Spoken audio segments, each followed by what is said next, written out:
Hi, Dan here. Hope you're doing really well. In this lesson, I'm going to teach you how to play that melody from So What, and also the structure of the song and the harmony and how to create walking bass lines. So the first bit starts off in D.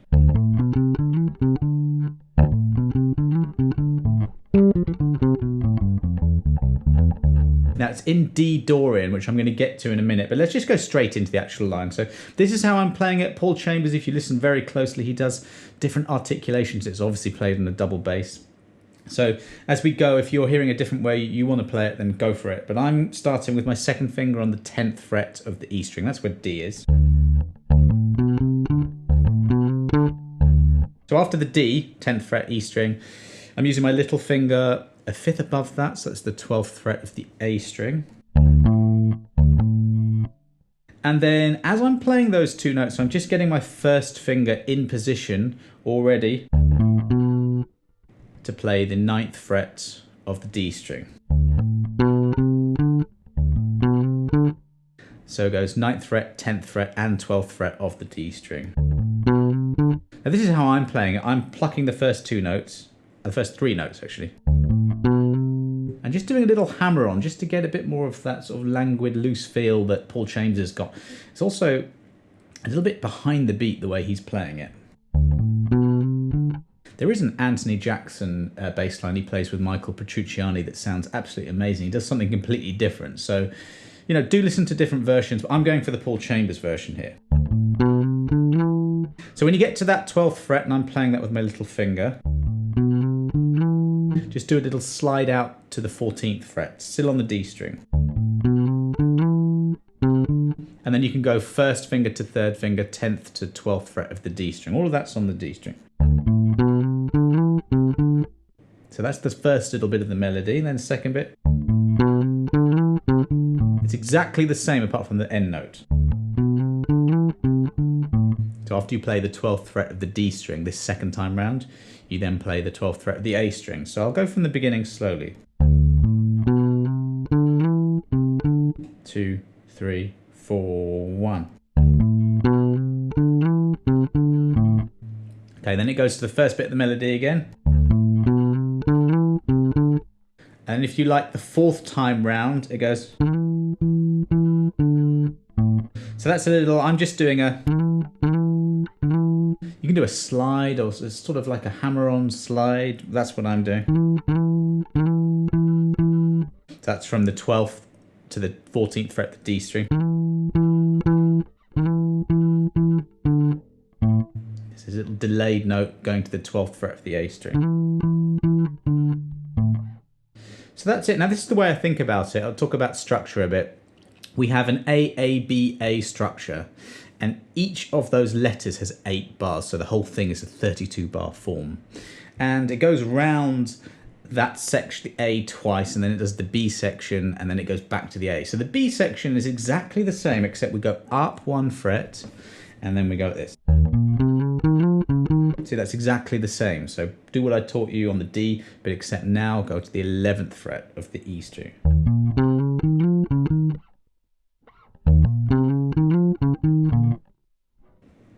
It does that twice, this section. It doesn't do that in that section.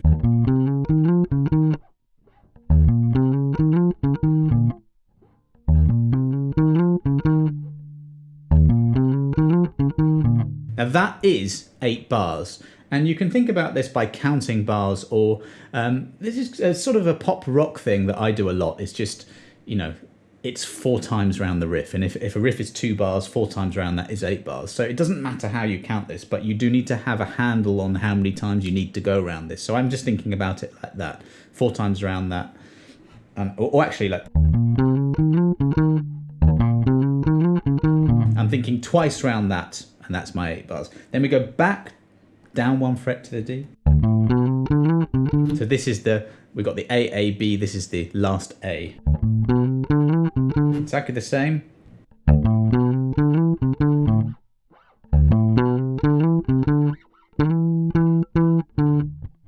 Now a little word about technique here. If you want to simulate more of the double bass feel, you can use palm muting. So you just place your palm down by the bridge.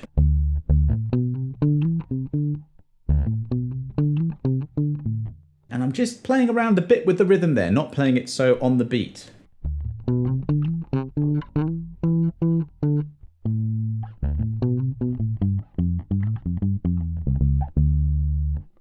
So, that's the melody. That's the melody section, the intro of the song.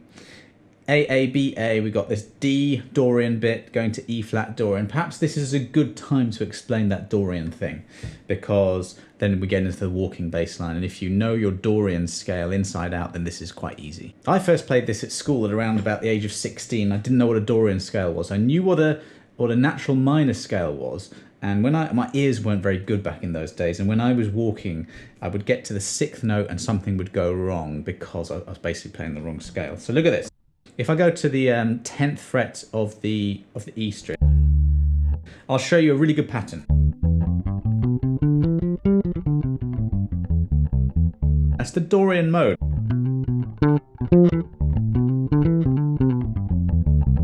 Here, and you can see all the notes here. So start with your 2nd finger on the 10th fret of the E string, then little finger on the 12th fret. Then I'm going frets 8, 10 and 12 with fingers 1, 2 and 4 on the A string, 8, 10 and 12. Just stretching the first finger out a little bit to get there. Then it's back in position. We go 9, 10, 12 on both the D and the G strings.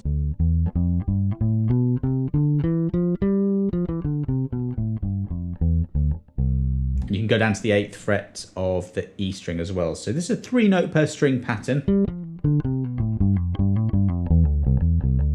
There, I was just improvising, just doing some hammer-ons and pull-offs. And if you do that, you get more of a smoother feel.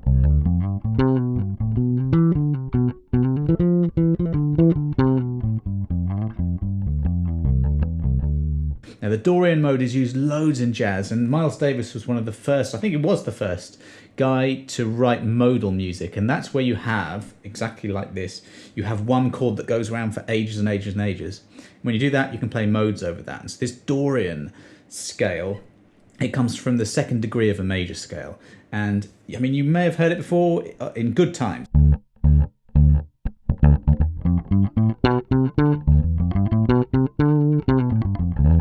Really, really cool for funk. But it's also really great for jazz. So that's your Dorian mode in this particular position. A good thing to do is just to practice the melody, the intro.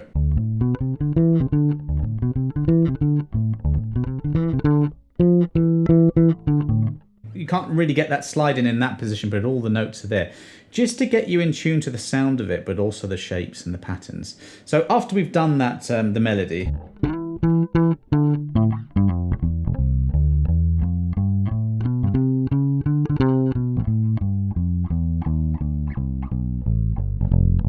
we can do some walking. Now, all the notes that I just showed you, D Dorian, you can use those to walk with. And if you listen to what Paul Chambers does, he does a bit of this. That's the swing rhythm. So if we're going like this, those are your swing quavers, okay? You've got to get those. Swing 8.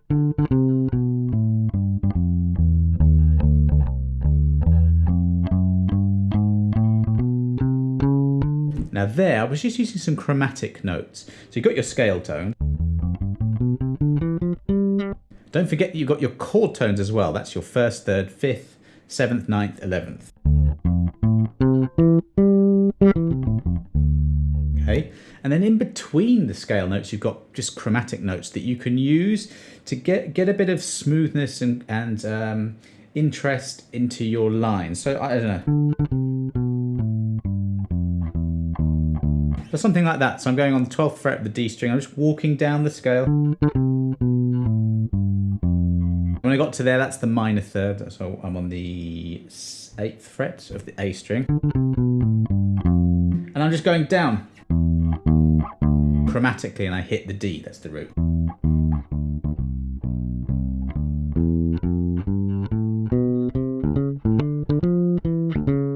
There's a chromatic note. They're really good, those notes, just to land on the root note on beat 1 again. So we're sticking to that A structure again. So you've got 16 bars around D Dorian, and then you just go, anything you're doing, you go up a fret.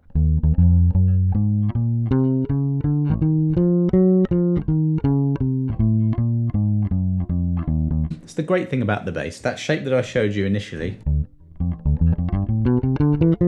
Just go up 1 fret. And it's the same, you know. On piano, you'd have to change what, black notes you're using. If you're playing sax, you'd have to change fingering. On bass, you don't. It's just the same things. It makes it really easy.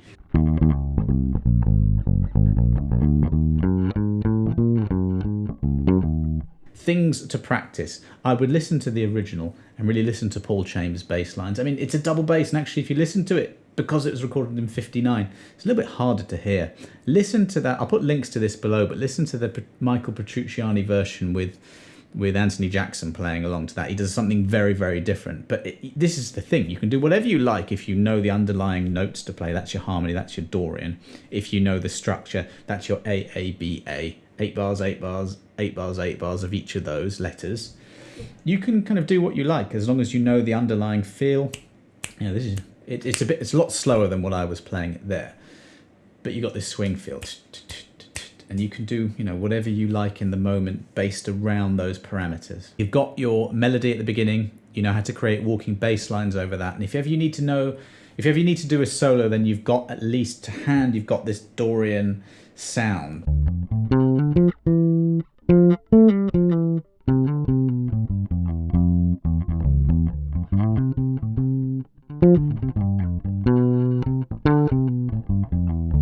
And actually, listening to Miles, he plays far fewer notes than I just did there. He just was really sparse with his notes, and really good for you to transcribe that. Thanks for watching. Hope you got something from that. If you've got any questions at all or any song suggestions for me to break down a bit like that, then let me know in the comments below. Have a great day.